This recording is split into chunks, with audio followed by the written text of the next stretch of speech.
Hey up you guys, this is my 2017 end of the year list, or album of the year list. I decided to go for 20 albums that has made an impact on my musical experience throughout this year. And yeah, so let's start off with number 20. This is Revenge Prevails or False Hope Cruelty. This black and death metal outfit from, I believe, Sweden, brought out two releases, one in 2014 and one in 2012, from the top of my head. Now they've released False Hope Cruelty in 2017, and it's a very good album. I have a link provided to the full review on my Facebook channel. Go and check it out. I have a full description of what I think of Revenge Prevails, False Hope Cruelty. Please go and check it out if you're up for some blackened death metal. Next one up is Necrot with Blood Offerings. This is a death metal, old school death metal outfit from, I believe, Scandinavia or the US, not really sure. But this one has been praised through many media stations, and also now for me. This is a very great old school death metal record you should check out, and if the artwork doesn't convince you, please go and check it out. The music is really worth it. Then we have number 18. This is Hamamzer with Abaddon. They told me, like, yeah dude, this is some black and deathcore, and I only remember that Lorna Shore has done something like that in a good way. So a little bit of skeptic when I dove into this music, but this music is fucking great. Brutal breakdowns, like really good brutal vocals, but the black metal side isn't really present in this EP, but at some points I think, oh, yeah, this could be black metal. And Hamamzer really produced some good music, especially for a one-man project like this. Go and check it out. Artwork's right there, looks really cool, eh? At number 17 we have Banished Privateers with First Night Back in Port. This is a folk outfit with a really strong pirate theme going around it, as you can see by the album artwork. You will notice some pirate references. I believe they're with 12 or 13 official members, but they only perform with around 8 or 9, which is still a lot of people on one stage. But they certainly make a very great party if you see them live. I believe they're currently based out of Germany, so people in America kind of need to come over right here to come and check them out live. But even that will be certainly worth it. Go and check out Banished Privateers with First Night Back in Port. Number 16 is Wolvencrown with their self-titled EP Wolvencrown. This UK atmospheric black metal outfit has been through my phone for numerous times this year. And that means, like, I'm listening to it a lot of times, and I'm certainly impressed by this EP. That's why it's on number 16. I absolutely love this one. So go and check out Wolvencrown with Wolvencrown. At number 15 we have Faceless Entity with Envia ad Nusquam. I believe it's translated into English like the Unforgotten Road or something, on the old Unforgotten Road or something. I think if you know my musical taste, and if you watch channels like this, you will know Faceless Entity. It's a raw noise black metal project from the Netherlands, and actually from my own country, and there's some really good stuff. Again, this full length has been brought out by Iron Bonet, and I believe the tape version has gone through the Throat. I don't know if it's already sold out, probably yes. But go and check it out if you're up for some really noisy black metal, raw black metal. At number 14 we have Party Cannon with Perverse Party Splatter. Party Cannon is a grindy, slamming, brutal death metal outfit from Dunfermline in Scotland. What can I describe? This is just as party as you can get through brutal death metal and slam. This is just amazing stuff. I absolutely adore this band, and every time they release something it's going to be in my album of the year list, and Perverse Party Splatter has done it again. So if you're up for some funny brutal death metal slam, go and check out Party Cannon. At number 13 we go to Scriptures of Death by the one-man project KFR from Maxime Taccardi. Sadly, KFR has quit and now he focuses more on the Grim project and the Saturnia Temple project he's doing right now, and I believe he is also doing another project, so he's a very busy man. But this is like a mashup from unreleased songs and some demos he has lying around from older songs. But this EP is certainly not to be looked over. This is some great stuff, and it's actually one of his most darkest material Maxime has ever released. So go and check out KFR with Scriptures of Death. At number 12 we have GuardianSorrow with Ruins of an Empire Forged by Love. Okay, that's a big mouthful, but this album is great. It's raw black metal mixed with atmospheric black metal with a lo-fi production sound that actually sounds fucking great. If you like this album cover, you will absolutely love the music that belongs to it. I absolutely enjoyed it. Their tape releases has sold out immediately. I don't know if the CD is still available, but if it's still available, go and buy it blind. You will fucking love it, absolutely. That was GuardianSorrow with The Ruins of an Empire Forged by Love. Then we go to number 11. This is Vampyric Blood with Howling in Candlelight.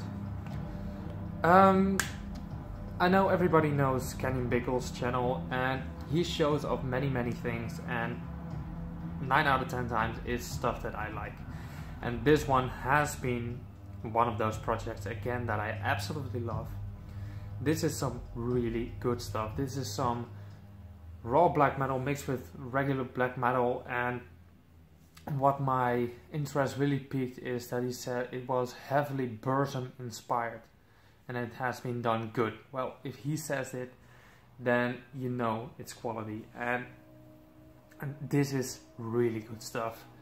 And one of the songs, I believe number 3 on the album, is actually super Burzum inspired, because the guitar sound is exactly the same like Burzum, which is really cool. So check out Vampyric Blood and Howling in Candlelight. At number 10 we have Maat with Monument's Wail Enslave. Well, if you're up for some immolation mixed with Vader, this is your stuff, man. If you close your eyes and just listen to the vocals, you will absolutely recognize the vocals that would have belonged to Vader, but this is actually another vocalist. This is heavily inspired by Vader and Immolation, but the Vader aspect really brought me to the attention of Maat, and it is a stellar death metal album to listen to. Go and check it out if you're up for some really straightforward, not brutal death metal, just death metal. Go and check it out. At number 9 we have the Dutch Hoompa grind band Kaasschaaf with their album Obesitatas. Yeah, I know, it's a weird album cover, but it is also weird music. I absolutely love this album. It has been a great next follow-up album, because the last album was really fixed on the grindy aspect of this, but grindy, Hoompa grindy aspect of this, EP, of that album, sorry. And this album, Obesitatas, has been focused a little bit more on the grindy aspect and has been surprising me with new elements in it, and it's just amazing grindcore album to listen to. Go and check out Kaasschaaf with Obesitatas if you're up for some grind. At number 8 we have Excommunion with Thronosis. This has been a Dark Descent release from this year, and it's hard to say why this couldn't be in my top 10 list, because it's at number 8. And this is just an amazing death metal album to listen to, or EP I must say. Just go and listen to it, you will get addicted to this EP from Excommunion. Go and check out Thronosis if you're up for some cool death metal. Then we have the Belgian band at number 7. This is Wiegedood with the Doden Hebben het Goed 2. Wiegedood is an atmospheric black metal band that does it a little bit different. The long dragging riffs of this album really mesmerize you. They hypnotize you with the howling vocals mixed into it. I know these guys have been getting a lot of praise in Europe, but they haven't flown over to the States and Canada. So guys from those countries, go and check them out. They deserve more and more attention. Check out Wiegedood with de Doden Hebben het Goed 2. At number 6 we have Kauan with their latest album Kaiho. I actually saw them play live this year, which is, by the way, my best concert experience of 2017, hands down. I drove 3.5 hours to see them live. And they were actually playing on a festival, which I paid the full price for, and I just wanted to see those guys. In my opinion, it was a once-in-a-lifetime experience, and they certainly fulfilled it. I actually got my vinyl signed by Kauan, which was amazing. Thank you so much again if you're watching. But Kaiho is an amazing release, and like the doom aspect you had in the earlier albums has almost completely disappeared, and they've gone to a post-rocky metal outfit right now from, I believe, the Ukraine. They're currently based, with also members from Russia, and they actually sing in Finnish, which is really cool. But Kauan is a band on its own. They produce some amazing post-rock or post-metal, how you want to say it right now. Go and check it out if you haven't. Kauan with the album Kaiho. At number 5 we have Sect with Persone Ingrate. I believe that's how you say it, but yeah. You've all seen it, you've all listened to it. I don't need to say anything more about this. This is just an amazing post-punk gothic outfit that has really grabbed me and hold me tight to listen more and more to this album. Go and check it out if you haven't, or I believe it's an EP. Go and check it out.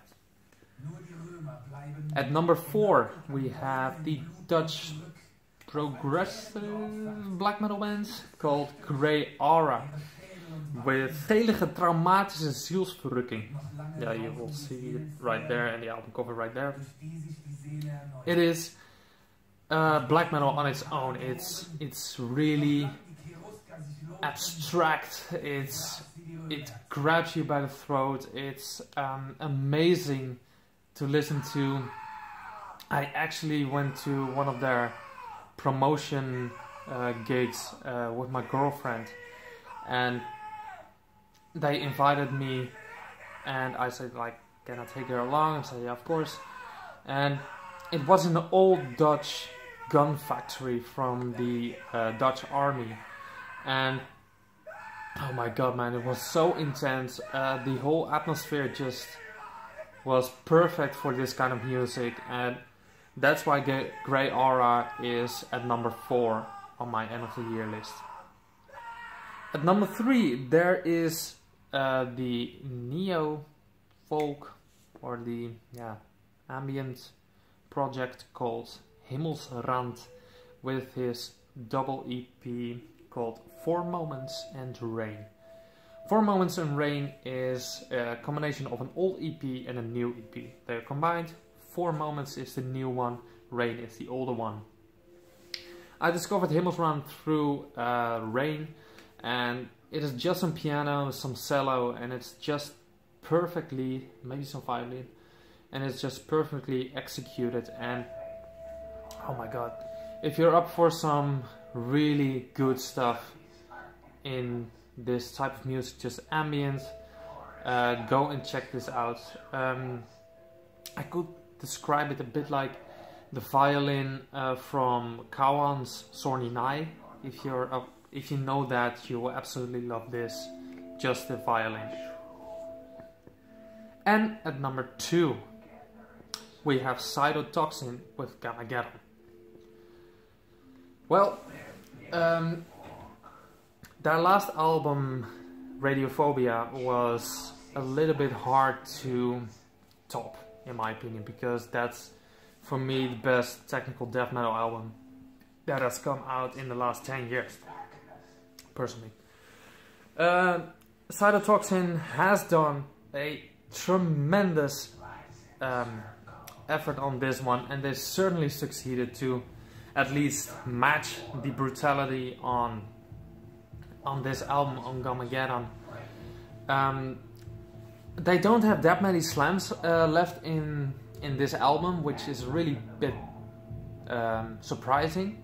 Not bad, because it's a fucking great album to listen to.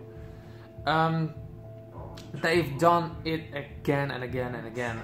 Unique Leader is the perfect label for them to bring out some brutal cytotoxin music, infected with a fuckload of radiation. I saw them play live this year, and I spoke to the vocalist, which was amazing. Grimo, thank you for watching. Thank you for having that really cool talk with me. It was just an amazing show, and the album is just perfection. It has even got a guest vocal appearance from the vocalist from Aborted, which is amazing. Go and check out Cytotoxin with Gammageddon. You will absolutely enjoy it. And at number 1 we have a band that has introduced me to a new genre. A band that this is actually the very first release ever, which is this EP. The album cover looks freaking insane, very minimalistic, very striking. It is a band, side project of a band I saw a week ago, or 2 weeks ago right now, which is freaking amazing. I'm talking about Curbeaters with Time is Unforgiving. Sludge metal, yes. This is very memorable. This has been, since it came out, I saw it pop up through, I guess, my Facebook or my Bandcamp, and I thought, this looks really cool. Curbeaters, the name sounds freaking great, the album cover looks great. I go and check it out, and I found out that there are some members from the black metal band Ultha. They were playing at Into Darkness, and I saw them live. They were killer. I believe there are 2 or 3 members of Ultha in Curbeaters right now, but this short EP has made the biggest impression of any release of 2017 for me. Just look at the artwork. The music is freaking amazing. Please go and check it out. It's freaking amazing. So, this was my album of the year 2017. Yeah, I'm really looking forward to next year, because I have a lot of things planned for this channel and for my Facebook pages. multiple, but especially for good music promotions. Let's say thinking about a new logo. I'm updating my whole YouTube channel layout. Got some stuff planned, just a lot of stuff planned for this. I hope you will stick around for that. Please give this list a thumbs up. Go and check out every band that I've put in the description and is on my list. Just listen to all the music I just said. They certainly deserve it. My number one, Curbeaters, again, with Time is Unforgiving. Go and check them out. Thank you for watching my 2017 Album of the Year list. See you next video.